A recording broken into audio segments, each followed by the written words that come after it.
Olá, eu sou Marília Araújo, biomédica, e esta é mais uma aula para a disciplina de Práticas 2. Hoje iremos aprofundar o conhecimento em amostra sanguínea, os passos, os tipos de coletas e os exames que a gente mais realiza com a amostra sanguínea. Temos aí uma infinidade de amostras para vários tipos de análises diferentes. O sangue é a que nos oferece mais parâmetros, ou seja, uma intimidade maior com esse paciente, porque diz muita coisa sobre esse paciente. No sangue temos células do sistema imune, no sangue conseguimos dosar toda a bioquímica, hormônios, colesterol, enzimas.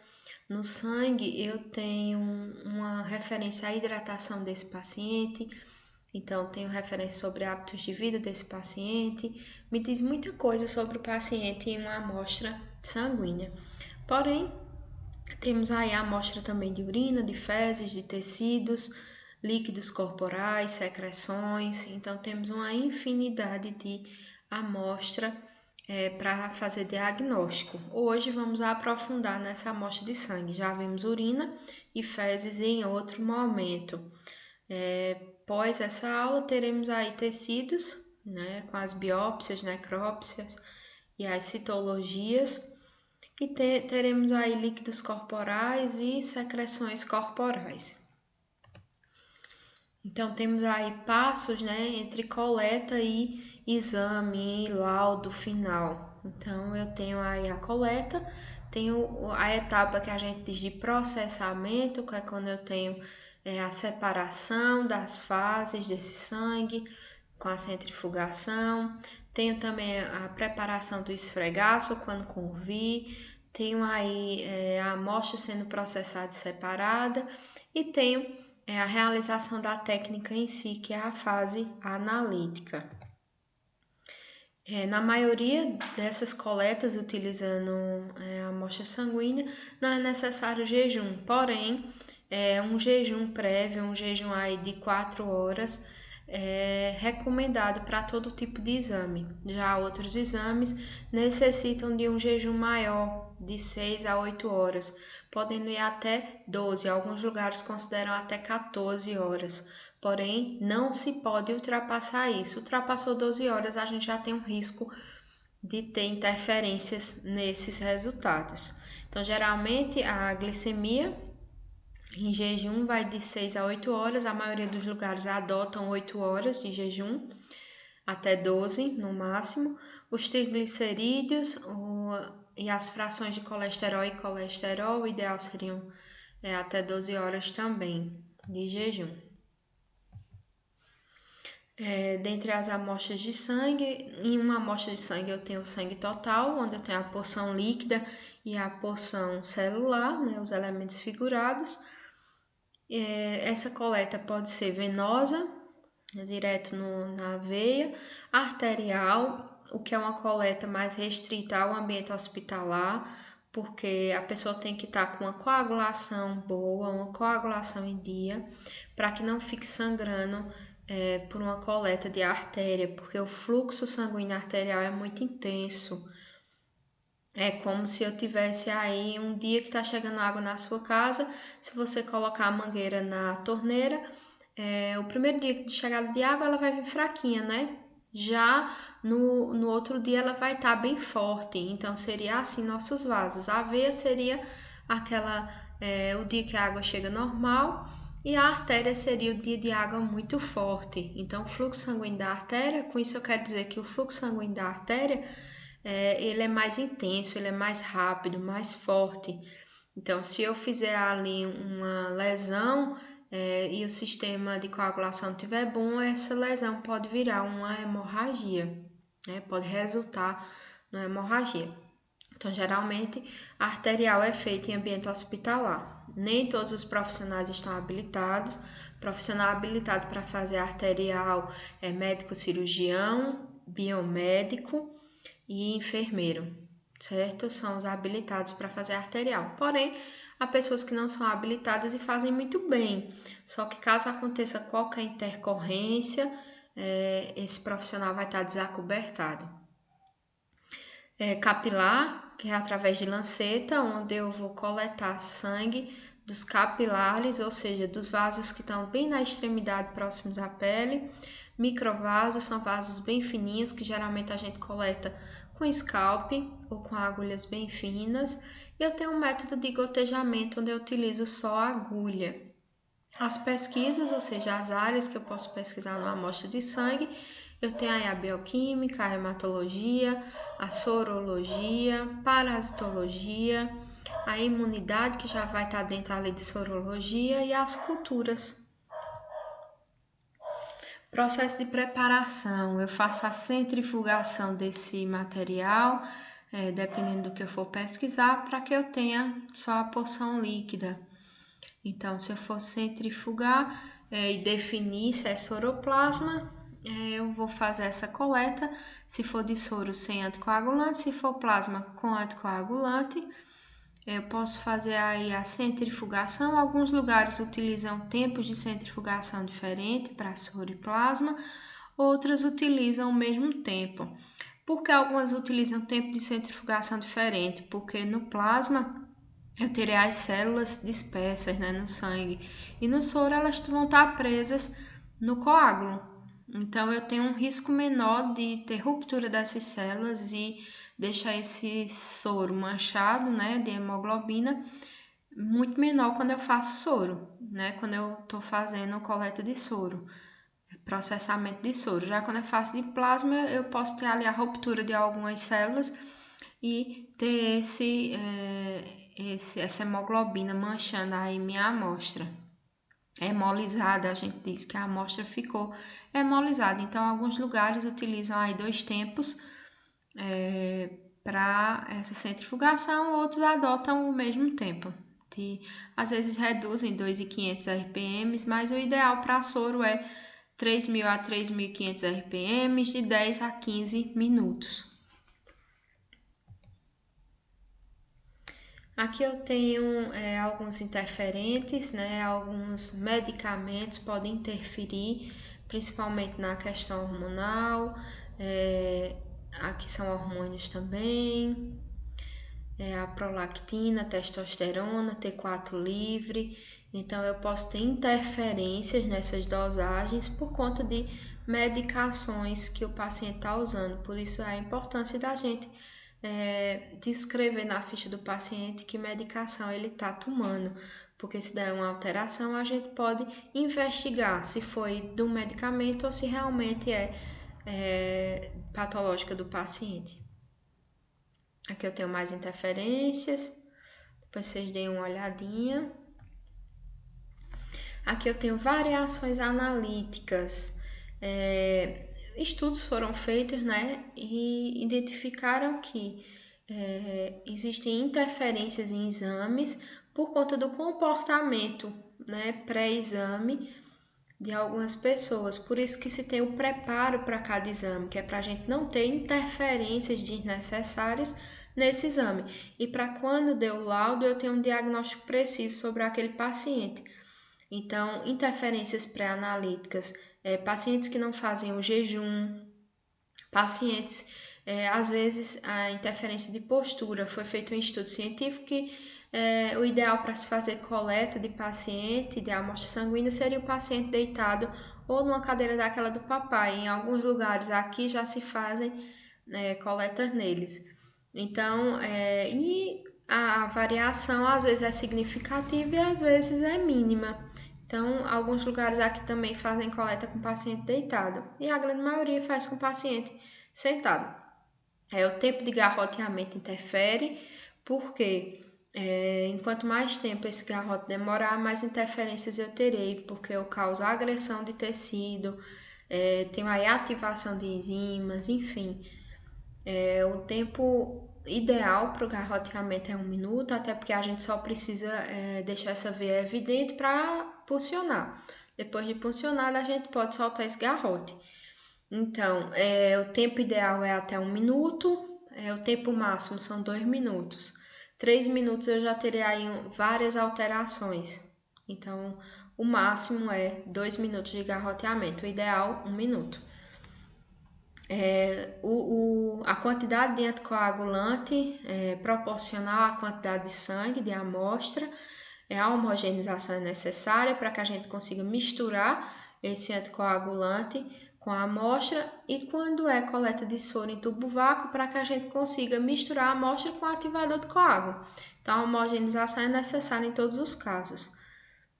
Tempo e condição de transporte, algumas amostras têm que ser refrigeradas, às vezes depois da separação também. Então, a gente deve respeitar esse limite e essas condições de refrigeração. O tempo e os RPMs de centrifugação também podem dar interferências e a estocagem, né, dessa amostra até que seja analisada. Variações biológicas temos aí do próprio organismo, porque cada pessoa vai ter um organismo que vai reagir de uma forma diferente para determinadas situações, né? Então, meu corpo não é igual ao seu, que não é igual ao do coleguinha. Então, temos aí respostas metabólicas diferentes para cada situação. Tem também aí no sexo, né? Homens e mulheres têm variações analíticas diferentes pela própria estrutura do corpo e pelos hormônios. A idade também é um fator de variação. Se o paciente tem fobias ou ansiedade, porque ele libera adrenalina, e eu tenho isso como alterações de algumas pesquisas. Analíticas, eu tenho a metrologia, instrumentos que eu estou utilizando, se essas máquinas estão calibradas, meus reagentes se estão em dias, se a minha água reagente, ou seja, ela é pura, né? Ou se eu estou usando solução fisiológica, se ela está bem conservada. Minhas vidrarias se estão bem limpas, para não ter resto de sabão ou resto de outras amostras. Medicações que esse paciente tomou, né? E a própria amostra biológica em si está dentro dos padrões. Eu tenho também aí como que pode causar interferência a manutenção desses equipamentos utilizados e a técnica que eu estou desenvolvendo, porque para realizar a mesma testagem eu tenho uma infinidade de técnicas. Então, cada laboratório vai escolher a que mais se adequa na sua rotina. Variações analíticas, eu tenho aí uma forte intercorrência, né, de variações quando eu utilizo anticoagulantes diferentes. No próprio anticoagulante vai estar dizendo quantos ml de sangue eu devo coletar e quanto eu devo colocar a gota. Às vezes tem alguns que usam 2, 3 gotas, vai depender de quantos microlitros tem essa gota quando for gotejada. Então, a gente tem que ler todo o reagente que a gente utiliza, porque vão ter variações, aí é só um exemplo, certo? Por exemplo, o EDTA uma gota para cada 3 ml de sangue coletado, mas isso pode variar de acordo com o que você está utilizando, de acordo com a marca que você está utilizando, então é necessário que a gente leia todas as vezes que está abrindo um reagente novo. O tempo e condições de transporte, né, como eu falei, essa amostra tem que ser transportada de forma ideal ou conservada de forma ideal, geralmente em geladeira, até que ela seja analisada. A centrifugação, os tubos têm que estar balanceados e no tempo correto, porque um tempo prolongado em um RPM ou uma trepidação dessa centrífuga, por não estar estabilizada na bancada, pode me render aí uma perca dessa amostra, porque pode ter lise celular, certo? A estocagem também deve ser geralmente refrigerada, como eu falei, ao abrigo de luz ou de calor. Aqui vamos agora, já vimos aí os tipos de coleta, né? E os locais para essa coleta. Podemos coletar de qualquer veia superficial, tanto do braço, como da mão, como do pé. Devemos só ter cuidado para veias próximas a artérias, certo? Porque não é o ideal coletar de artérias fora do ambiente hospitalar. Então, as veias superficiais do braço, mão e pé são as mais indicadas. Eu tenho aí as que a gente vê com maior facilidade, que é a cubital, né? Que são essa fica nessa região da dobrinha do nosso braço. Eu tenho as veias basílicas e cefálicas que se encontram e tenho a veia cefálica acessória, que ela fica mais pro lado, certo? Essa mediana aí. Tem aqui, ó. Essa aqui é mais pro ladinho aqui. É a cefálica acessória e tem uma basílica mediana, que a gente comumente pega ela porque ela fica bem na fossa cubital, certo? Geralmente a gente pega esse encontro aqui, né? Que é a mediana. Mas eu posso pegar essas, cuidado que aqui a gente tem artérias, né? Então, o ideal é fossa cubital, mas se a gente não conseguir, a gente pode tentar qualquer uma dessas superficiais. As artérias, né? Como eu falei, a coleta arterial ela é muito realizada para um tipo de exame chamado gasometria. E em outra situação, a gente pode fazer qualquer análise que faria no sangue venoso, pode se fazer no arterial. Porém, tem aquela questão da dificuldade do cuidado da coleta, certo? Quando se faz da artéria, a gente tem que ter um cuidado pós-coleta, a gente tem que se assegurar que a coagulação desse paciente está em dia, que quando ele sair do laboratório não volte a sangrar, porque um descontrole, aí, um sangramento, uma hemorragia, uma artéria, pode levar à morte dessa pessoa. Então, por isso que a gente tem todos os cuidados quando faz coleta arterial.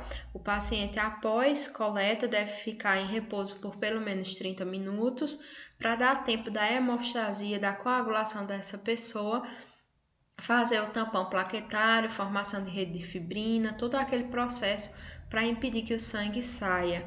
Deve-se fazer pressão no local de 10 a 15 minutos e o ideal é enfaixar. Então, o ideal é você colocar o algodão, colocar uma gaze no local e enfaixar para fazer uma pressão, né, controlada naquele local e ajudar os processos de coagulação. Sangue de capilares. Para que serve essa amostra feita com lanceta, né, de sangue capilar? Ela é muito utilizada para a gente fazer hematologia, algumas testagens de ABO, não é o ideal, mas pode-se fazer, né? Temos aí algumas amostras para fazer gota espessa, que a gente pesquisa hemoparasitas, parasitas do sangue, alguns testes rápidos a gente pode fazer com sangue capilar. Para fazer o TS da coagulação, a gente faz furando, né, sangue capilar com lanceta.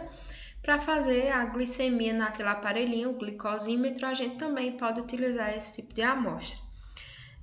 Locais: superfície postolateral do calcanhar é onde se escolhe para fazer o teste do pezinho na criança, que também é realizado com a lanceta. Ó. Não está aí teste do pezinho, mas podem colocar. O teste do pezinho a gente faz uma incisão com a lanceta, né, e enche o cartãozinho com o sanguinho do paciente, do bebezinho. Então, é aquela porção de trás do calcanhar, que a gente chama de posterolateral, mais para o ladinho do calcanhar. Geralmente é feito em crianças até 1 ano. Pode ser feito no lobo da orelha ou na polpa digital do dedo. Coisas que jamais devemos fazer: massagear o local, dar batidinhas no local, espremer, ou fazer coletas próximas a ferimentos ou a pacientes que tenham fístula ou qualquer cicatriz ou tatuagem, seja o que for. A gente deve evitar fazer coleta em locais que tenham lesões, certo?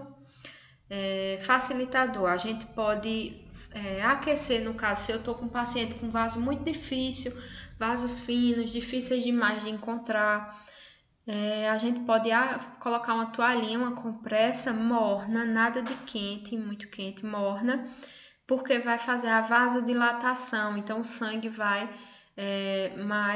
acelerar o processo para o sangue chegar naquele local e a gente consegue visualizar esse vaso melhor. Então, o facilitador que eu posso usar é aquecer esse local, certo? Mas nem dar batidinhas, nem massagear, nem espremer, nada do tipo, certo? Porque a gente tem interferência se fizer isso. Utilização da microcoleta. A gente utiliza microcoleta, geralmente com gotejamento, quando a gente trabalha com coleta em crianças ou com recém-nascidos, ou até com idosos desidratados, pacientes de UTI, que a gente não consegue retirar uma quantidade grande de sangue e que a gente não pode perder nada, então a gente faz a microcoleta. Ela pode ser feita com scalp ou através de gotejamento. A gente geralmente pega os vasos que estejam mais visíveis, né? E se for com a técnica de gotejamento, a gente faz só com agulha. Para a confecção de esfregaço hematológico, a gente coloca uma gotinha, né, de sangue. Não pode ser uma gota muito grande, senão tem um esfregaço espesso, que na hora de colorir a gente vai perder essa lâmina, porque se ela ficar muito grossa, na hora de colorir ela descasca, né? Ela sai pedaços, digamos assim, da amostra. Então o esfregaço tem que ser fino, porém também nem tão fino. Então tem que ser uma proporção mediana. Aí ele tem que ter começo, meio e fim. Então ele vai ter uma porção onde a gota começou, mais intensa, o meio, que é onde a gente lê, e a caldinha, que já é o final desse sangue. A amostra ideal para mim, eu faço entre 8 e 10 microlitros de sangue, dá uma lâmina perfeita. Não tem como errar uma lâmina se você botar de 8 a 10 microlitros. Agora, se você botar uma quantidade maior de sangue, aí eu vou ter uma lâmina que vai escorrer, vou ter uma lâmina que não vai ficar satisfatória, certo? Então, a gente coloca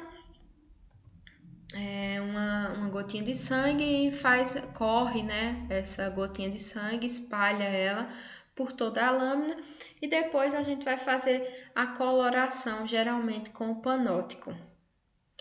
A ordem para coleta a vácuo, isso aqui é importante também. Se eu estou trabalhando com coleta a vácuo, eu tenho uma ordem de tubos para seguir, então eu não posso deixar uma hemocultura por final. Eu não posso deixar um tubo de soro para o final. Então, eu tenho que seguir uma ordem para que a gente não tenha interferências também, certo? É uma recomendação aí para a coleta de sangue a vácuo. Eu vou fazer, o primeiro tubo é para hemocultura, se tiver hemocultura para fazer nesse paciente. O segundo tubo é tubo seco, consecutivo a ele vem o citrato, a heparina, tubo para hematologia, né, que é com EDTA, e o tubo de fluoreto de sódio, que é para glicemia. Então, eu tenho que seguir essa ordem aí. Tem uma ordem diferente, tanto para tubo de vidro como para tubo de plástico. Aqui eu tenho a hemocultura, que é uma pesquisa de micro-organismos em amostra de sangue, que é para ser estéril. E esses vidinhos aí, ele já vem pronto com agar, né? Nessa outra imagem aí que está sendo realizada a coleta, isso é um scalp a vácuo, que já vai direto para o tubinho aí do paciente, para a cultura do paciente. Em outros casos, a gente pode fazer na seringa e colocar no vidrinho com todo cuidado, limpando com álcool 70, rompendo o lacre só no momento que for utilizar, fazendo tudo de forma muito higiênica, né, com muito cuidado para que não tenha interferências aí. Homogeneizar, depois colocar o sangue e levar para a estufa. Paciente que dá positivo para micro-organismos na corrente sanguínea, a gente chama de infecção generalizada, porque está no sangue, está em todo o corpo, também conhecida como sepse ou sepsemia. Para fazer uma coleta de hemocultura, isso é importante, viu? A maioria dos profissionais que se formam não sabe fazer uma coleta de hemocultura ou faz errado, certo? O ideal é se coletar em 2 lugares diferentes, tipo coletar de uma mão e do outro braço, coletar de um braço e de outro, coletar de um braço e de um pé, de veias em locais diferentes, certo? Para que a gente consiga ter uma chance maior de resgatar esse micro-organismo.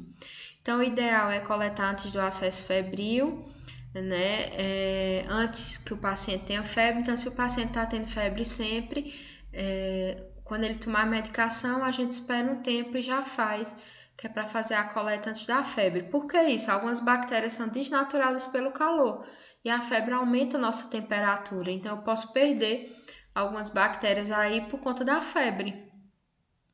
o volume de 5 a 10 ml para adultos e de 1 a 5 ml para crianças.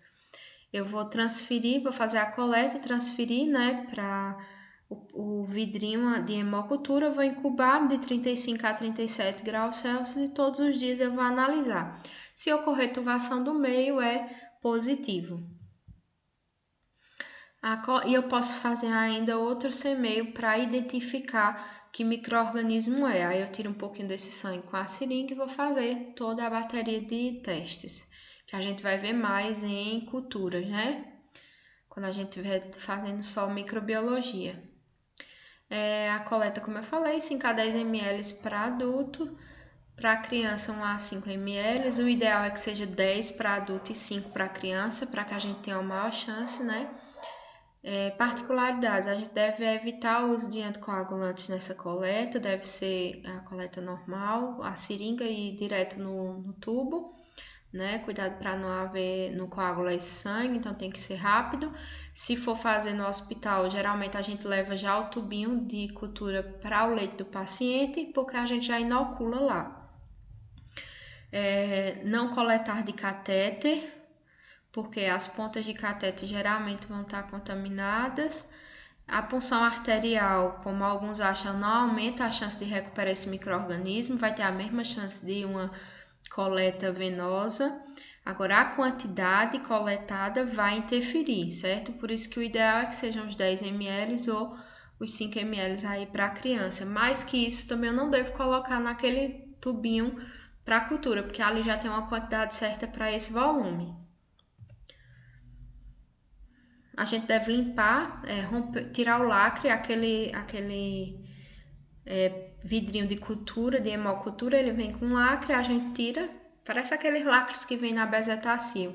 Então a gente tira esse lacre, limpa com álcool A70, né, e inocula com a agulha da seringa que foi coletada. Depois de inoculado, a gente vai homogeneiza, tira a agulha, né, coloca no perfuro cortante, no lixo perfuro cortante, faz a homogeneização desse sangue com esse meio, faz a limpeza novamente do lacre e leva para estufa. Para fazer pesquisas de parasitas sanguíneos, a gente faz o exame direto, a gente que é só sangue e microscopia, a gente faz o esfregaço usando, né, a coloração de panótico depois, a gente pode fazer a gota estirada, ou seja, a lâmina com camada delgada ou espessa, que é a gota espessa. E essa análise direta, como a gente faz? A gente coloca a gota, né, de sangue do paciente, cobre com lamínula e vai examinar. Caso seja necessário, né, um tempo maior para análise, esse sangue vai secar. Então, a gente pode botar uma gotinha de soro fisiológico para que a lâmina não seque. Levar a lâmina para a microscopia e fazer a análise de toda a lâmina. Exame de esfregaços. Como é que eu faço esfregaço para analisar parasita sanguíneo?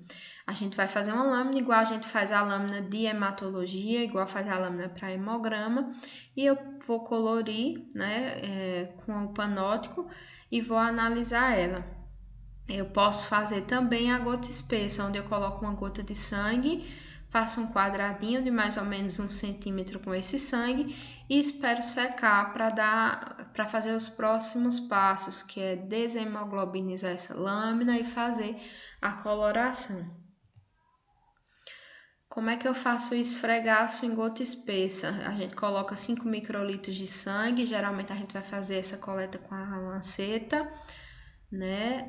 E vai usar o canto de outra lâmina ou de uma ponteira para espalhar essa gota em um quadrado de 1 centímetro, mais ou menos, deixar secar ao ar livre durante 36 horas.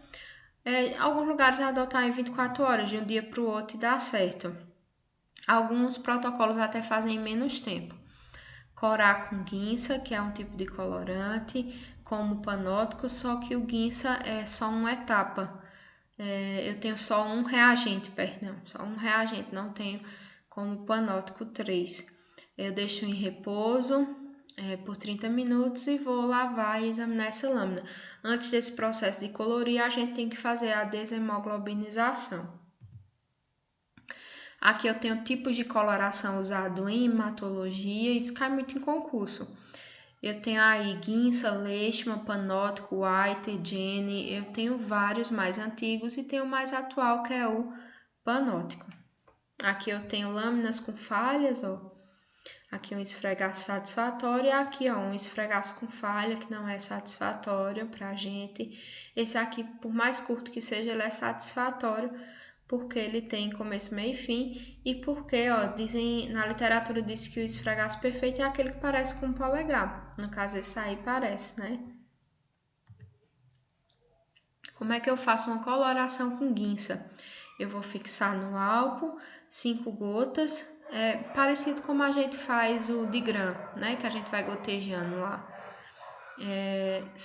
Vou colocar 5 gotas por 2 minutos. Vou preparar o corante, ou seja, vou fazer uma diluição do guinça, que ele vem bem concentrado. Para 2 ml de solução tampão, vou cobrir esse esfregaço, deixar lá em contato com o guinça de 20 a 30 minutos. Eu posso diminuir esse tempo se eu aumentar essa intensidade do guinça, né? Se eu fizer ela menos diluída, vamos dizer assim, mais concentrada, eu vou escorrer, né? E vou fazer a lavagem com água, deixar secar e examinar no microscópio. Para fazer o leishman, eu vou fazer o preparo também. Alguns já vem prontos, né? Outros eu tenho que preparar, misturar o ácido metileno com a eosina, fazer o preparo do pó com álcool, né? Fazer dissolver. Geralmente hoje em dia ele já vem pronto, né? Mas tem aí, se vir em pó, não estranhe, porque pode ser também. Ele já pode vir pronto para uso ou para ser preparado.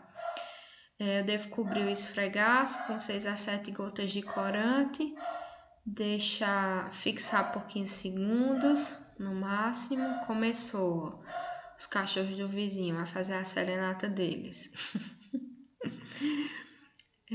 Então eu espero, deixo fixar por 15 segundos, adiciono de 12 a 14 gotas de solução tampão, deixo em repouso por mais 20 minutos, escorro, espero secar e faço a análise. Já o panótico, ele já vem todo pronto para uso. A gente vai mergulhar no álcool, depois na eosina, depois no ácido metileno. E o ácido metileno ele cora núcleo e substâncias basofílicas, a eosina cora citoplasma e substâncias acidófilas. Então eu mergulho a lâmina, como eu já falei para vocês, não tem... a literatura diz os mergulhos, quantos mergulhos eu devo fazer, porém depende se essa coloração é nova ou se ela é velha. Se ela for velha, 3 mergulhos não vai resolver. Então é melhor a gente ir no olho, ver se coloriu ou não coloriu. Se não coloriu, dá mais mergulhos. Se com 3 coloriu, perfeito. Pode parar ali e ir para a próxima etapa. Então eu faço, no álcool é mais que suficiente, 3 mergulhos. Na lâmina de eosina eu posso fazer de 4 a 8 mergulhos. Na lâmina de ácido metileno, na coloração de ácido metileno eu posso usar de 4 a 8 vezes também. Eu vou retirar o excesso com água. Entre uma etapa dessa e outra, algumas pessoas preferem lavar. Não vai dar interferência, lavar ou não lavar. Depois que tirar o excesso final, sim, eu vou ter que tirar, né? Depois que eu colorir com a eosina e ácido metileno, eu terei que tirar o excesso. Nunca deixar a água cair direto na lâmina, a gente deixa cair na mão e escorrer para a lâmina, para não agredir essa lâmina, não agredir o esfregaço, né? E deixar ele perfeito. Devo esperar essa lâmina secar e ir para microscopia. Muito obrigada a todos e um bom estudo!